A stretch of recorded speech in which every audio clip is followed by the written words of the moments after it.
The day I asked for a divorce, Marcus's assistant picked up when I called. A young woman's syrupy voice purred, "Sterling is in a meeting and can't be disturbed. You can tell me whatever you need." She was Marcus's new. This time I didn't scream or cry. I simply said, calm and flat, "Tell him the divorce papers are on the nightstand." Before we continue, please subscribe to this channel and comment where you're listening from. On the way to the airport I tried Marcus again. The same coy voice answered. "Lila, Sterling asked me to let you know he's in a meeting.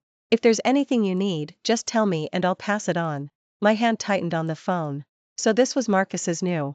She'd graduated from a no-name state college. In a pool of Ivy League resumes she should never have made it past HR, but Marcus had lingered on hers and parked her at his side as his assistant. Over the past year Marcus and I had fought about her more times than I could count. Once I'd even marched into headquarters and demanded HR fire her. Marcus shielded her perfectly. A full year later she was still flying everywhere with him, still his assistant. And I was finally exhausted. This tug-of-war without end suddenly looked pointless. I couldn't be bothered to rise to the half-baked provocation in her tone, I was just tired. "Tell him the divorce papers are on the nightstand. He can sign them when Reed gets back." What? I hung up before she could finish. Back when we fought I used to fantasize about the day we actually split, how I'd throw a tantrum, smash every piece of furniture, make sure Reed hurt as much as I did. But now that the moment had come I felt oddly serene. I walked away with nothing, everything we'd shared made my stomach turn. The only thing I took with me was myself. Just before takeoff Marcus texted. "I saw the papers." What now? Even through the screen I could picture the impatience on his face. I didn't answer, I switched the phone to airplane mode. We both knew why. Sin. See, Haley became his assistant. Marcus had been coming home later and later. No stray hairs on his collar, no perfume clinging to his shirts, just longer and longer stretches with his eyes on his phone, a faint private smile tugging at his mouth. Like a teenage boy in love. I nudged him a few times, Reed only shrugged. "There's nothing going on. You're imagining things." We'd fought about Haley until we lost count. I begged him to transfer her, Reed called me irrational. I'd cried, screamed, pleaded, turned hysterical. I'd sat amid the wreckage like a fishwife, brandishing a shard of porcelain. Marcus looked at me coldly. "Lila, you know how ugly you look right now?" I gave a bitter laugh. Ugly was the word. I'd been possessed. I loved him too much, or maybe I'd sunk too much into him to walk away. The thought of losing him felt like ripping my own heart out. I simply couldn't accept it. 10 years. I'd stood beside him while Reed climbed from penniless nobody to the Sterling everyone saluted. And now some girl Reed'd known 12 months thought she could erase me? I started dressing up, testing new dishes, forcing myself to sound gentler. I fought a one-sided war against a woman I'd never met, convinced that if I tried hard enough I could win Marcus back.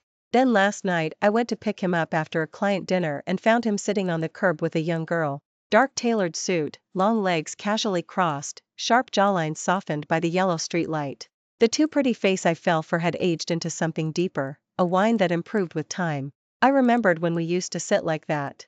I'd bring whatever I'd just cooked, Reed'd take one bite and fall silent. I panicked, thought it tasted awful. "What's wrong?" Marcus looked up and smiled. "Just wondering what I did to deserve a wife this amazing." My cheeks burned. On that winter street Reed wrapped me in his coat, breath fogging the air. "When I'm rich I'll open a huge restaurant for you and hang your family sign right over the door. The whole world will know how incredible my wife's cooking is." He looked down, I looked up. His dark eyes held the city lights, and my own laughing reflection. That felt like another lifetime. So long, in fact, that I might never have recalled it if I hadn't seen them. The boy who once saw only me had become everything Reed had promised, rich, powerful. But the woman beside him wasn't me. Well, good? Haley swung her feet. "I made those onigiri forever." Marcus held the lumpy rice ball, tenderness all over his face. "Delicious. And the soup I'd simmered 4 hours might as well have been a joke." He noticed me, his hand paused, brows knitting. "What are you doing here?" Haley gave me a quick once-over and waved. "So you're Lila? Marcus never told me how pretty you are. Reed drank too much tonight. Is that supper for him?" She took the thermos, popped the lid. Fragrant fish broth curled into the night, white pepper sharp and warm. She inhaled theatrically. "Smells amazing, Lila. You're so talented." Then she smiled, slow and sweet. "Too bad Marcus already ate my onigiri from home." She called him Marcus. 20-something, as fearless only the young can be, or maybe Marcus's favor handed her that courage. I looked at him. Home-cooked dinner waiting, yet roadside trash tastes better? His face darkened. Haley only giggled. Food doesn't matter, company does. With the right person plain rice is a feast, with the wrong one a banquet is sawdust. Am I right, Lila? I glanced at her and snorted. Sure, dogs always enjoy eating crap together. Haley's smile froze. Marcus stood, furious. That's enough, Lila. I swallowed the scream rising in my throat. Let's go home, he finished the onigiri, called the driver. Make sure she gets home safely. Right in front of me. Haley climbed in, pouting, shooting him a last coquettish look. I watched her bounce away, ponytail swishing, white mini flashing tanned legs. Exactly the way I used to be. Even her features OED mine from a decade ago. I didn't flatter myself that he was searching for my ghost. Reed just had a type, 20 and fearless, whether he was 28 or 38. That night we didn't argue. I carried my pillow to the guest room, Reed didn't stop me. Before I closed the door I asked one last time, Marcus, what do you really want? I had loved this man 10 years. If this love had to die, I wanted to see the corpse clearly. Marcus slid a cigarette from the pack, paused, then said, I'm tired, Lila. I'm tired of you orbiting around me, asking what I want for breakfast, lunch, dinner every single day. I married a wife, not a cook. Besides feeding me 3 meals, what else can you do? I stared at him through the smoke. The boy who once wrapped me in his coat and said, my dream is eating your food forever, dissolved in the haze. I finally understood. The boy I loved had shattered and blown away years ago. The man in front of me was no longer the person in my memories. I turned and walked out. Next morning Marcus went to work as usual. He didn't mention the curb, the onigiri, the girl. Reed didn't think Reed owed an explanation. Probably assumed I'd swallow it like every other time and pretend nothing happened. But after I emptied that bowl of cold, fishy soup into the toilet I went straight to a lawyer and printed a divorce agreement. Marriage is like a dish, I realized. If you can't stomach it anymore, stop eating. From the plane window the skyline shrank until clouds erased it completely. I'd come to this city for Marcus. He wanted to chase startup gold, so I shelved my chef career and followed. When I resigned, the owner of Vance had almost cried. You're the most gifted cook I've seen in years, stay and you'll be legendary. My family recipes went back generations. An emperor once awarded us a carved plaque. I wanted to honor the Vance name, but back then all I saw was Marcus. My parents died in a crash when I'd learned only half the scrolls, Grandma Rai said me. After she passed I had no blood left. Sometimes I wonder if that's why I clung to Marcus, terrified to lose the only person left. He skipped meals for pitch meetings. I cooked 3 times a day to heal his stomach. I shelved my dreams and became a housewife. Passion and ambition drifted away, life shrank to groceries and laundry. Yet I was happy, because I loved him. I thought love was enough. I was an idiot. If something is destined to leave, it leaves. Like the lyric says, if sand refuses to stay, open your fist. Years had reshaped my hometown. Fresh paint brightened the Riverside complex, unfamiliar faces filled the corridors. Only the evening food strip hadn't changed, neon and charcoal smoke thick as ever. I bought bags of groceries to celebrate my return. Marcus's ulcers couldn't handle spice. I'd buried my own cravings for years. On the rattling bus I tallied the chili dishes I'd missed, mapping tonight's menu, when a weight dropped onto my shoulder. Startled, I found a boy in a black hoodie, face hidden, black hair damp with sweat, slumped against me. A faint mix of lemon and cigarette curled through the stale air. Sorry, his voice was thin. Low blood sugar, got candy? I tore open the granulated sugar I'd just bought for cooking. Will this work? He glanced at the white crystals and gave a helpless grin. Guess it'll have to. He dipped his head. Cool lips brushed my palm for a second, heat flooded my cheeks. I helped him into the seat. Sit, sit. He took a mouthful of sugar, then lifted his head.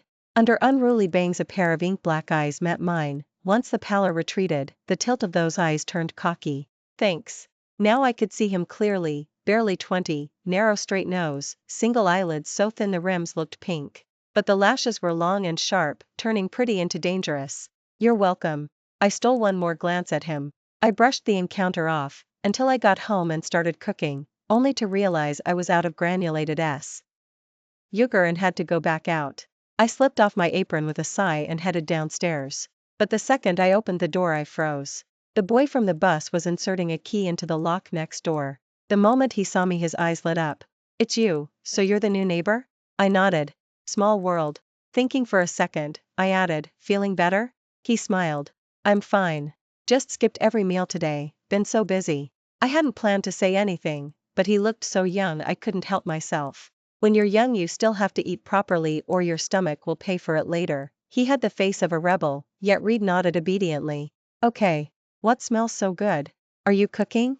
Yeah, but I need to run out for granulated sugar. Reed sniffed the air like a puppy. Seriously, what is that? It smells amazing. I offered out of politeness, tofu and fish head soup and a couple everyday dishes. Want to try some? I meant it as small talk, but his eyes curved into crescents. Can I? Sure. Then let me buy the sugar. He simply took the tote from my hand, slid one hand into his pocket, and waved with the other. Go watch the stove. I'll be right back. Somehow, don't ask me how, on my very first day back I ended up sitting across the table from the boy next door. He ate with his head down, cheeks puffed out, mumbling, Lila, you're incredible. I glanced at him, Kai, clearly years younger than me, yet Reed hadn't called me sis once. Ever since Reed had learned my name it had been Lila this, Lila that. Over dinner I found out Reed had moved out here to launch his startup. They're stretched thin, his doing 3 people's jobs, hence the skipped meals. You have no idea, instant noodles for a week straight. I can't remember my last real meal. I caught the black Richard Mille on his wrist.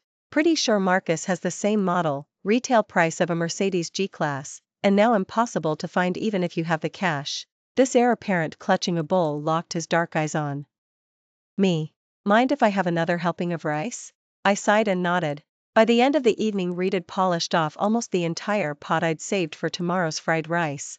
His appetite shocked me. I kept staring at his stomach, wondering where it all went. Maybe he felt embarrassed, because after volunteering to do the dishes Reed popped his head out. Anything else you need? I shrugged. Bulb in the living room's dead, feel like changing it? I said it offhand, never expecting a trust fund kid to know how. Yet Reed marched out, bought a bulb, and installed it. Stretching up on the stool, his hoodie rode up, flashing a strip of defined abs. I looked, then looked again. And got caught.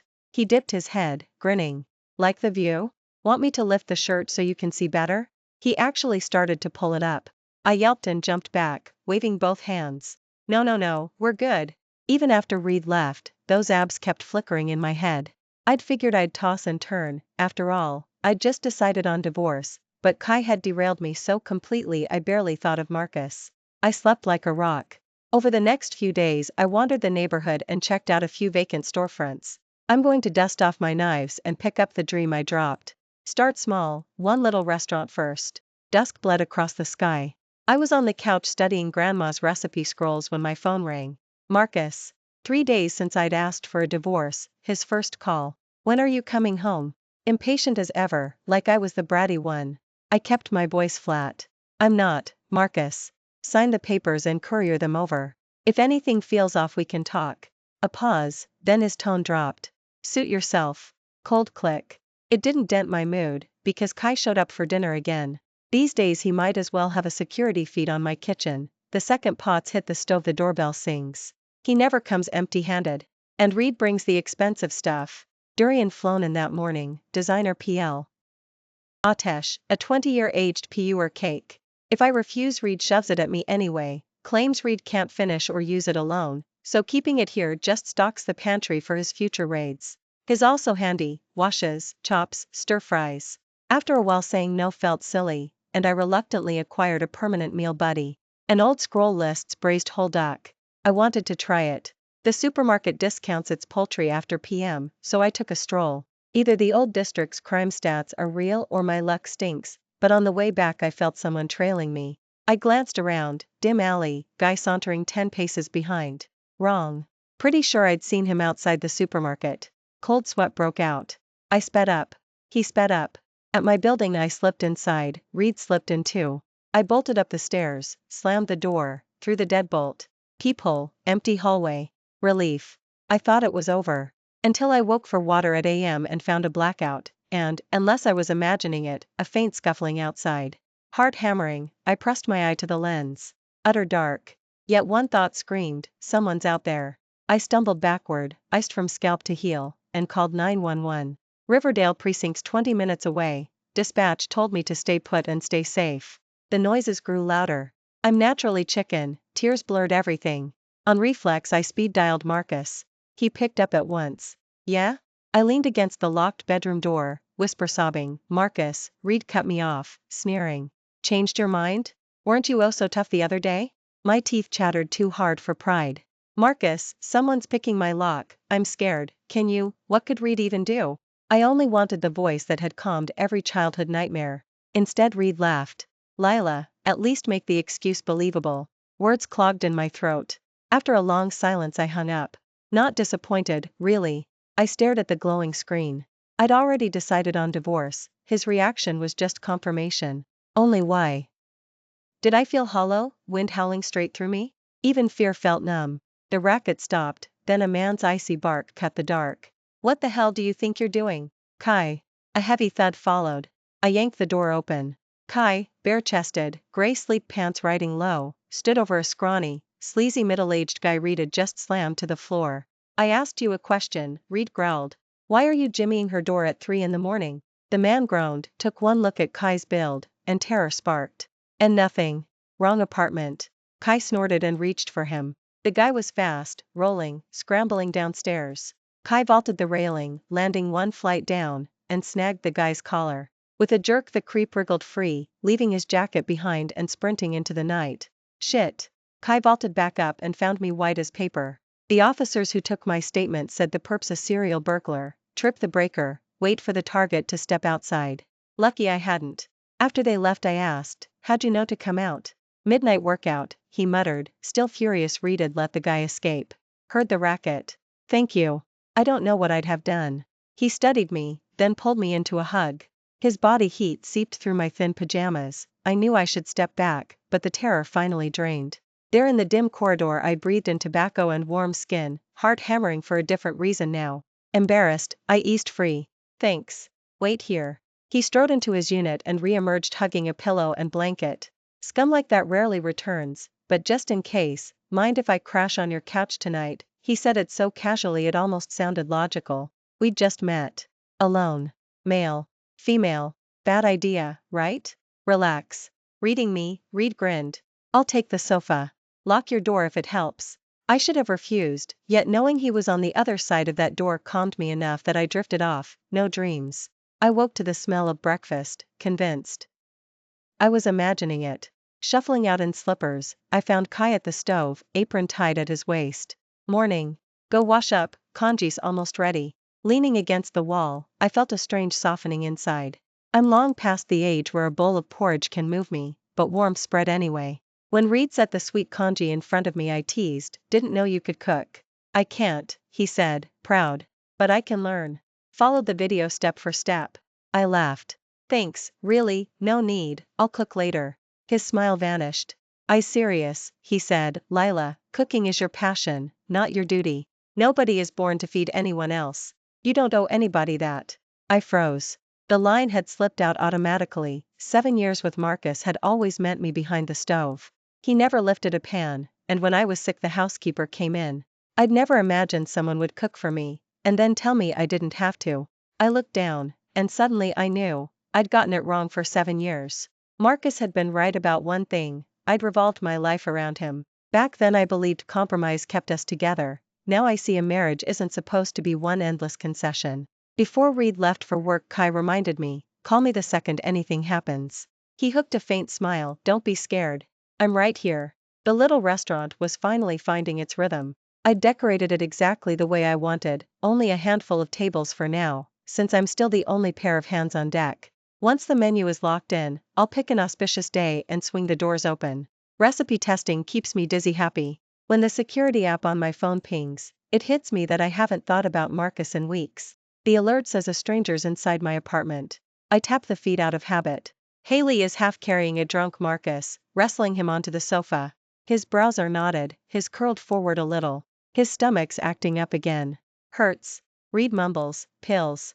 Haley tears through DRs but has no idea where they are. In the end she orders OTC meds from takeout delivery. She coaxes a few sips of hot water into him. They'll be here soon, just hang on. When the courier arrives, the tablets aren't the ones Reed uses. She gives them to him anyway, but the pain on his face doesn't budge. What she doesn't know, Marcus's medicine is compounded by one special hospital 1,000 miles away.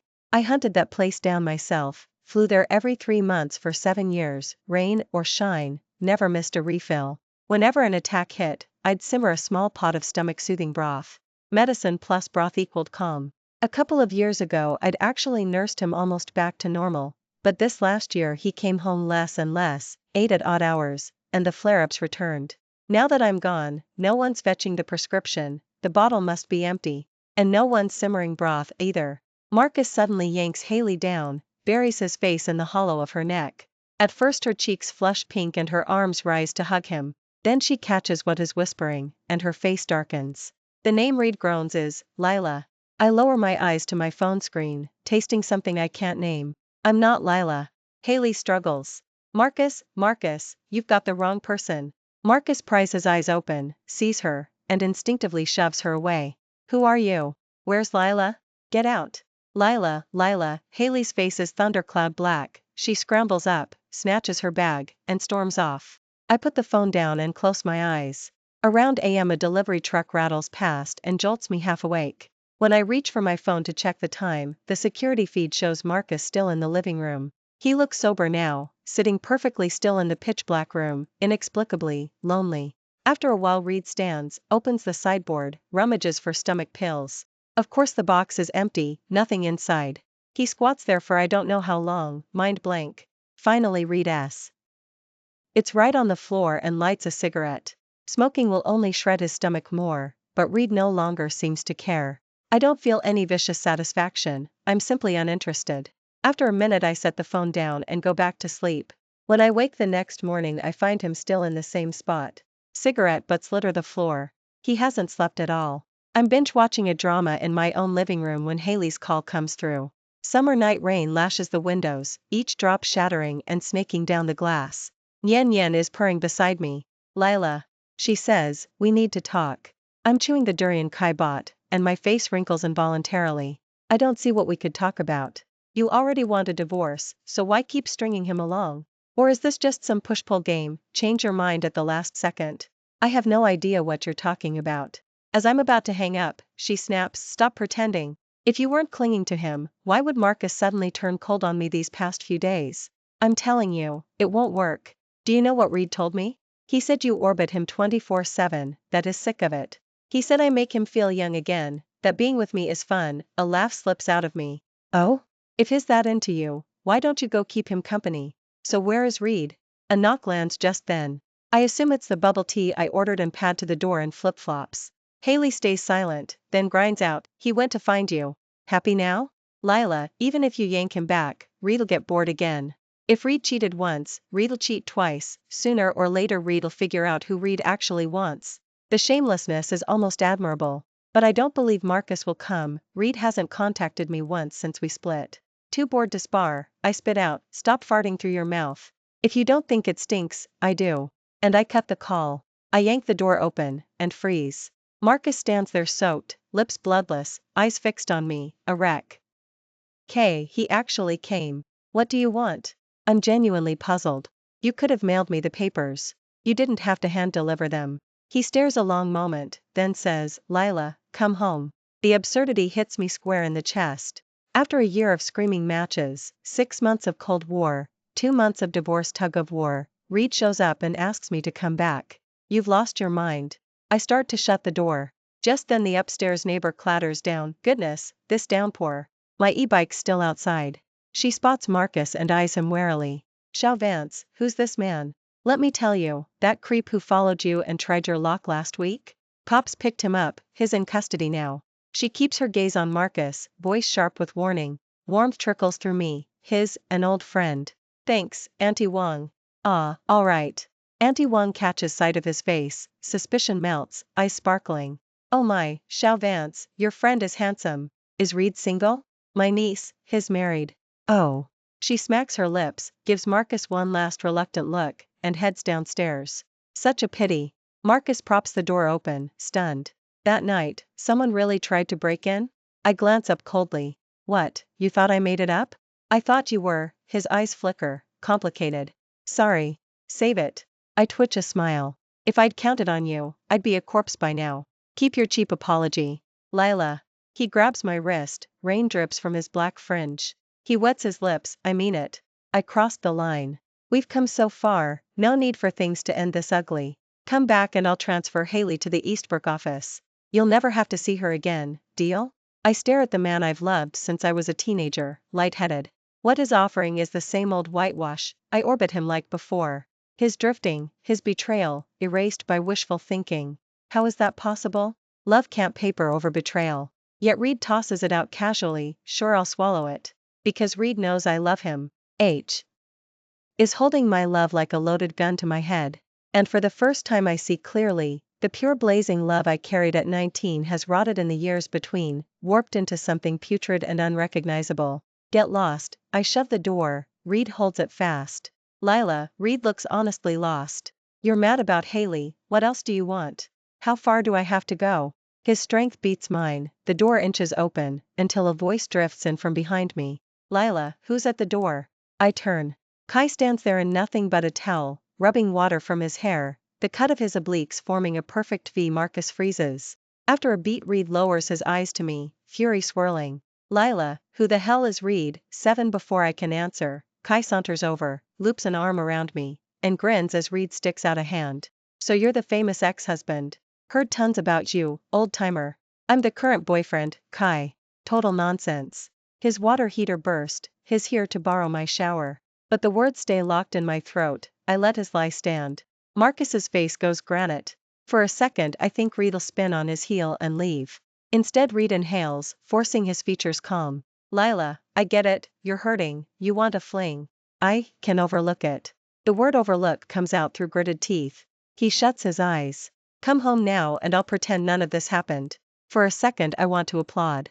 What magnificent magnanimity. I sneer. Let me guess, you cheated too, so we're even? One big happy blanket to cover both our messes? He says nothing, his eyes confess that's exactly it. I've never felt so ridiculous. What have I been guarding all these years? It's mutated into a monster while I wasn't looking. Kai bursts out laughing. He sizes Marcus up, half amused. I hear upgraded to a newer model? Sure, who doesn't like fresh and energetic? Lila likes them young, too. He hugs me closer. I'm 21. She's already got me, why would she crawl back to wilted cabbage like you? I have everything. Gee, you have, plus plenty you don't. Wake up. Every is a stab, watching Marcus's color drain, I almost fear Reed'll pass out. Alright, bedtime, you got cash? I can Venmo you for a hotel. His hand on my waist tightens, voice syrupy, it's late, we're busy. Before Reed finishes, Marcus's fist crashes into his face. Hell, mouth that dirty, a punch is karma. Kai laughs through the blood, wipes his split lip, and slams a fist into Marcus's gut. Marcus, already ulcer prone, doubles with a grunt. The two tall men trade blows in the narrow hallway, a flashing whirl of fists. Enough. I shove between them, shielding Kai, glaring at Marcus. Have you lost it? The fight drains from Kai instantly, Reed clutches my arm, swaying pitifully. Lila, look what he did, it hurts. You're protecting him? Marcus looks staggered, blood untouched on his cheek. 10 fucking years, and you take his side in front of me? You've known him what, 5 minutes? Yeah, and you took hers right under my nose not long ago. I smile thinly. Marcus, don't come back. We're done. He stares, and though Kai's fists didn't drop him, my words do. His shoulders crumple as if every tendon has been severed. Fine. Finally Reed tugs a smile, ashen. Lila, you win. I'm gone. He staggers down the stairs, shadows from the busted ceiling light sliding across his face like prison bars. I stand still, a fine ache threading through my chest. Thanks for tonight, I manage, voice trembling. Let me clean that cut. I lead Kai to the living room, dab iodine on the corner of his mouth with a cotton ball. He watches me, gorgeous even bruised, a hint of outlaw in his eyes. We're close enough that my breath mingles with his, my shower gel scent on his skin. Does it hurt? I ask. I'm telling the truth. But Kai suddenly spoke up, Lila, think about taking me. I looked up, Kai's gaze was nakedly aggressive. I'm good looking, my family has money, and I'm young and capable. He loaded the word capable with innuendo. Lila. I will never be like your ex-husband, give me a shot. I couldn't help laughing. The guy always talks this bluntly, narcissistic as a cocky punk. What's so funny? Kai sounded annoyed. I really like you.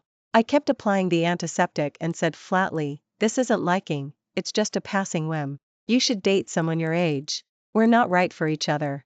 Kai fell silent, his face stretching long. Please, I'm 21, not 12. Can't I tell a whim from real feelings? Lila, I truly like you. Your dumbass ex-husband never deserved you. I capped the iodine. Enough. Pretending I wasn't tempted would be a lie. For all his narcissism, Kai has the goods to back it. He's right, few people could stay unmoved by someone like him. When a gorgeous 21-year-old boy looks straight into your eyes and says Reed likes you, hearts flutter. But I've already lost once. I can't survive losing again. The most beautiful thing in the world is also the most fragile, promises. We stayed quiet a long while until the medicine was finished. Before leaving, Kai said, Lila, I know your last marriage hurt you. It's normal to have doubts. But I'll prove that if you choose me, I won't ever make you sad again. When friends heard I was divorcing, they tried tactfully to stop me. You stuck with Marcus through all the hard years. Now that he's rich you're letting another woman reap the reward? Don't you feel cheated? Right, and I heard Marcus has been keeping his distance from that mistress lately. Used to take her everywhere, but she's been shipped out to the Eastbrook office, barely seen. Men always wander a bit. So long as Reed comes home and hands you his paycheck, isn't that enough? They meant well, and maybe they weren't entirely wrong. But this isn't the life I want. We're only on Earth a few short decades. I won't waste them guarding a man whose heart has changed. Back in Riverdale, I felt dazed. I'd been gone only a few months, yet the city felt foreign. Marcus picked me up. The bruises on his face had mostly faded. We barely spoke the whole ride. When we parked, Reed finally murmured, thank you. I nodded. Eleanor was always kind to me. Visiting her is the least I can do. Eleanor Sterling lay critically ill. Her only remaining wish was to see her grandchildren, Marcus and me. Because of her frail condition, Marcus asked me not to mention the divorce for now. I agreed. She'd treated me like family. I still remember her visit before we married, learning I loved cured bacon. She smoked batch after batch and mailed them every year. She was already in her 80s. Relatives begged her to stop, but she'd chuckle, Lila loves it. In just a few months she'd wasted to skin and bones. Her half-lidded eyes finally brightened when she saw us, and her gnarled hand reached for mine. Lila's here? Tears stung my eyes. Grandma, I couldn't continue. She watched us, lips curling into a faint smile. There, don't cry, we all reach this day. Child, don't cry. I've lived a full life. If I can close my eyes knowing you two are happy, then I can rest. Marcus squeezed my hand, voice hoarse, Grandma, we'll be fine. She caught her breath, then looked at Marcus. Child, Lila has stood by you all these years. Now you have money, but you must never fail her. True love, she rasped, in this life, a genuine heart is the rarest treasure. Money can't buy someone who loves you with all their soul. Marcus's hand trembled almost imperceptibly. I promise. While she rested, Marcus stepped to a window and pulled out a cigarette, only to crush it in his fist. We stood in silence until Reed spoke first. Lila, I finally see where I went wrong. I thought routine bored me, endless dinners, meetings, but only after you left did I realize how much you quietly did. These days without you, I thought hard. I didn't truly love Haley, she was a novelty. I've ended it. I swear I'll never slip again. Let's start over, the way we were. We could have a child, the three of us. Happy. A strange hope lit his face, as though Reed already lived in that rosy future. I only found it laughable. Have a baby so it can inherit DNA that cheats within marriage? His smile froze. He sighed. I know how badly I hurt you. It's all right, Lila, before, you waited for me. Now it's my turn. I won't give up. Disgust churned in my stomach. I meant to slip back inside for one last look at Eleanor when sharp heels clicked down the corridor and an angry voice rang out. Marcus, you dumped me just to crawl back to her? I turned, Haley had shown up. Marcus's temples throbbed. How did you get here? Haley's voice cracked. Marcus, you had your fun and now you ditch me? Well, forget it. I'm telling you, we're done. His tone lost its old tenderness, he looked annoyed. I've given you plenty. I will not divorce Lila to marry you, kill that fantasy. Haley stared, tears spilling. Marcus, I'm pregnant. Then terminate it. His expression stayed flat. I have a wife. I don't need some outsider giving me a bastard. Haley recoiled, sobbing, stunned that the man who once whispered sweet nothings could turn so brutal. I watched coldly, unsurprised. Marcus is selfish at his core. Reed never loved me or Haley. He loves only himself. If he could discard the woman who'd shared 10 years of his life, a fling of a few months meant nothing. Just when I thought Haley would flee in grief, she clenched her teeth and shoved the ward door open with a bang. Eleanor jolted awake as Haley rushed to her bedside, pointing at me. Grandma, Marcus and Lila are already divorced. I'm your real granddaughter-in-law now. Marcus wants to toss me aside. Please, talk to him, I carry his child. She yanked a sonogram from her bag and thrust it at the old woman's face. Look, Grandma. It might be a boy, Sterling's great-grandson. Eleanor frowned deeply as Haley shook her. With a trembling finger she tried to speak. Haley pleaded, convince him, Grandma. It's his baby, how can Reed be so heartless? Eleanor's face flushed, then blanched. I sensed danger and grabbed Haley. Let her go. Eleanor's hand hung in midair, her eyes locked on Marcus as every trace of color drained away. The hand dropped, limp. Everyone froze, then I shouted, Doctor! Doctor! Eleanor was gone. The attending said she'd been at death's door. With rest she might have clung on a few more days, but the shock tore the last thread of life. Haley stood in a corner, white with disbelief. She'd banked on the old woman's fondness for bloodlines and hoped for a word in her favor. Tentatively she tugged Marcus's sleeve. Marcus, He turned inch by inch, the air froze, violence flickering in every line of his face. I'd never seen him so terrifying. Smack, an open hand with full force sent Haley sliding half a yard, cheek split and bleeding. She gaped up at him. His voice was ice, get out. Then Marcus's father strode over, eyes red, and kicked his son hard. This is your mess. If you'd honored your marriage instead of fooling around, you paraded your filth in front of your grandmother, and it killed her. The ugly circus still raged that night. His father wanted to beat Marcus to death. Haley shielded him. Marcus screamed for Haley to disappear. Haley sobbed that she carried his flesh and blood. I was done. I walked away. Whatever happened next, it no longer concerned me. I only mourned Eleanor. That kindly woman couldn't leave this world in peace. Her funeral came a few days later. After offering incense, I left. Marcus's mother clutched my hand, choked with sorrow. I patted her arm. The Sterlings are decent people. Sadly, our bond is spent. Back home I focused on opening the restaurant. The space is small, but there's plenty to prep. Luckily Kai helped, saving me endless headaches. When the first winter snow fell, I was tidying and uncovered a tin box. Letters Marcus had written me in high school, before we owned phones, when we traded notes each day. I hesitated, then unfolded. Oh. Lila, walk to school with me tomorrow. Some girl keeps bothering me. I told her I have a girlfriend but she won't quit, so annoying. My mom made dumplings today, awesome. Come to dinner tomorrow. The counselor called us in about puppy love. She says we're just kids, it'll burn out in weeks. BS. We'll stay solid, forever together. Lila, let's bury a time capsule. Wang Shua gave me one, we can dig it up in 10 years, this weekend? The memory surfaced. At 18, Marcus and I buried a capsule beneath the campus camphor tree, writing letters to our future selves, promising to open it together 10 years on. Exactly a decade has passed. I can't recall what we wrote, but an urge stirred to dig it up. I headed downstairs, then stopped. Marcus stood outside, coated in thick snow. He must have waited ages. What do you want? I frowned. His lips moved. Lila, I came to apologize. I thought it through. I still owe you that word, sorry. I walked past. Spare me. Staying out of my sight would be the best apology. He caught my arm, eyes bloodshot. Lila, what do I have to do to get you back? I meant to shake him off, but instead I fished the old letter from my pocket and held it out. I'm going to unearth our time capsule. Care to join? Marcus took it out, opened it gingerly, and drew a bright plastic time capsule from within. The capsule still glowed, as though it had been buried yesterday. Only the slips inside had yellowed. The handwriting looked touchingly young. Wish number 1, marry Lila.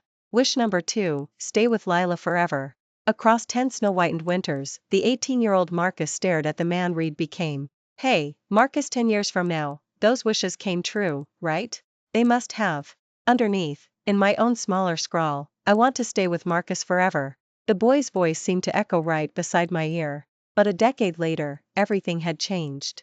Marcus stood motionless, the scrap of paper trembling between his fingers, while the sky hurled flakes against him as if pinning him to the spot. After a long while his fingertips began to shake. When Reed lifted his head the tears simply slid straight down. Lila. His voice was raw. I finally understand what you needed. I smiled, tore the paper into confetti, and tossed it into the wind.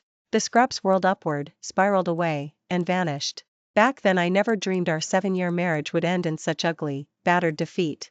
The promises we carved at 19 flew like arrows through time, only to bury themselves in my heart 10 years later. Lila of 10 years ago, your wish never came true. Marcus and I are separating now. I brushed off my hands and stood. Let's go. Marcus caught my wrist and dropped to his knees in the snow. Lila, please. Give me one more chance, I swear I'll never hurt you again. He bowed his head, sobs racking his shoulders, his tears punched tiny pits in the white drift. Don't leave me. Hands in my coat pockets, I looked down at him without anger. Marcus, don't do this. It's unbecoming. I walked a long way before I looked back. He was still kneeling, snow piling on his shoulders. Kai vanished. One winter day Reed simply disappeared from my life, as abruptly as he had arrived. I never saw him again. I hurt for a while, but after Marcus, and because Kai and I hadn't known each other long, I gradually let go. He was barely 21, whatever Reed had said had probably been impulse. We came from different worlds, our paths were only meant to cross, not run parallel. Fortunately my restaurant finally opened, Vance. When I expand I'll rename it Vance. Guests rave about my cooking, within days we're packed, and customers even post free ads for me on Instagram. Business is so brisk I hire 2 more hands. Little by little I stop thinking about Kai, except when I pass his unopened door on my way home and stall for a second. Until I come home exhausted one night, unlock the door, and freeze. Kai, wearing an apron, has Nyen Nyen perched on his shoulder. He pokes his head out and grins. Back already? For a moment it feels like 6 months ago, when we were easiest with each other. Reed presses his lips together, strides over, and hugs me so hard I feel my ribs creak. He buries his face in the hollow of my neck. I'm sorry. That day the old man sent bodyguards to drag me home, claimed he was dying, insisted I come back for the arranged marriage and take over the estate. I refused, so they confiscated my phone and locked me in. Said I'd stay there until I changed my mind. I tried to run several times. He rolls up a pant leg, showing ugly raised scars on his calf. I climbed out a window, got recaptured every time. Still dazed, I reach out and brush the marks. Does it hurt? His gaze softens. Not anymore. How did you get out? My game was basically finished. The team launched it while I was gone, it blew up. 8 million profit the first week, and the numbers keep climbing. I staged a hunger strike. When the old man saw the revenue, and that I'd rather starve, Reed caved. He agreed I can hire professional managers for the family businesses. He says it lightly, but is thinner, his face drawn. The fight clearly cost more than Reed admits. He hugs me again, voice muffled. Lila, I broke my promise. I said I'd wait, then vanished.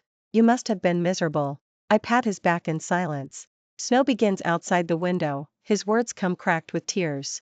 You have no idea how much I missed you. He wanted me to marry some stranger, I hated it. I kept picturing you patching things up with your ex-husband, or someone else snatching you away. I tease, well, my ex-husband keeps proposing. I've been considering it. Kai says nothing, his single-lidded eyes lock onto mine, the outer corners tilting up like a hawk's. Surprisingly Reed doesn't flare. He simply says, calm as you please, dinner's ready, beef braised in red wine. When Reed produces the bottle I'm drinking from, I spray rice across the table. A screaming, $3,000 retail, is dumping it into stew? I clutch my chest. You little spendthrift. He shrugs, amused. At my house this wouldn't make the wine fridge. Half a bottle left, can't waste it. Let's drink. I see no reason to refuse. We polish off that half, then crack another, and another. I end up laughing and crying at once, sliding under the table. Kai hauls me against his shoulder, humming agreement to whatever slurred nonsense I utter. When I blink awake it's past midnight and my head is spinning. I debate heading for the bathroom as Kai steps out of it, a towel slung low on his hips, muscles still beaded with water. Groggily I wonder how Reed kept that physique while under house arrest. Then I notice the look in his eyes. He stands over me, rips the towel away, moonlight carves sharp shadows across his face, suddenly predatory. I shiver. What are you doing? I push up on my elbows, scooting back. Kai grins, teeth white. You. His canines graze the pulse in my neck, I quake. He threads our fingers together, gentle above the waist while below Reed advances, taking ground inch by ruthless inch. When my vision clears his kissing the tears from my lashes, moving like Reed wants to break me, voice impossibly tender. Who's better, me or your ex-husband? I can't speak. He smiles. The storm that follows almost steams my brain. I cling to his slick arms, a drop of his sweat stinging the hollow of my throat. Who's better? He whispers again, harsh yet soft. I bite my lip until I taste iron, body tossed like a small boat. Answer me. He lifts my chin. Still planning to remarry him? At last I sob, you're better. I won't go back. Good girl. He smooths damp hair from my forehead like a satisfied owner. Can we pause? I beg. I open the restaurant tomorrow. Customers are counting. Reed answers with silence and another hungry kiss. Moonlight sheets his back in silver. He is pure hunter, and I am the meal. Youth really is terrifying. That's the last coherent thought I have. Kai and I are not, officially, together. The next morning, when I refuse to give him a label, Reed looks ready to devour me alive. I'm terrified of young men's promises. What if Kai and I end up in the same ruins? I can't survive another collapse. So we strike a 3-year deal. If Reed still wants me when the timer dings, we'll try, for real. Time slips by. Dance becomes an Instagram sensation, lines out the door. I open 2 more outlets, expand the original, and rechristen Advance. I have grandma's old recipe scrolls memorized. Now I invent dishes of my own, guests love them. Everything seems healed, the past drifts away like smoke. I rarely think of them anymore, though rumors drift back. Marcus and Haley's circus made headlines. Later I learned Haley was never pregnant. She figured she'd trap him with the claim, marry him, then quickly conceive to make it true. Instead her stunt helped kill Grandma, severing Marcus's last tie to her. The Sterlings retaliated. She was cleaned out, developed a gambling habit, sold herself to cover debt, caught who knows what in sleazy clubs. No one's heard from her since, dead or alive. Then a friend sends a video, Marcus in a hospital bed, gaunt, lashes trembling on sunken cheeks, the radiance I once loved entirely gone, replaced by wreckage. She sighs over the phone. After you left, Reed drank until Reed bled. They say he might lose part of his stomach. You were together 7 years, can you really ignore that? I watch the clip, say nothing, hang up. I start to text him, then set the phone down. His choices, his fate, I won't carry them anymore. Let it end. Youthful passion ground into mutual loathing, now dissolving into strangers who used to share a life. That's enough. Summer nights by the sea are cool. After sunset Kai and I walk the shore. Reed kicks spray at my shins, laughing when I retaliate. I lunge to grab him, Reed catches my hand instead. Something cold slides onto my finger. A ring, its diamond winks like shattered mo. On light. I stare. Kai drops to one knee, eyes holding the whole starlit sky, and, inside it, me. I love you, Lila. My cheeks burn. Why so sudden? He says it every day. I stopped thinking Reed meant like this. What I'm trying to say. Reed draws a breath. 3 years are up. I still love you, more than ever. I know exactly what I want. Marry me. I say nothing, only look at him. He tilts his head. Lila? I laugh, tug him to his feet, and rise on my toes. My answer is a kiss, cool against the night breeze. Thank you for listening. If you enjoyed the story, please like and share it with your friends. We'd love to hear your thoughts in the comments. Don't forget to subscribe for more tales. See you next time.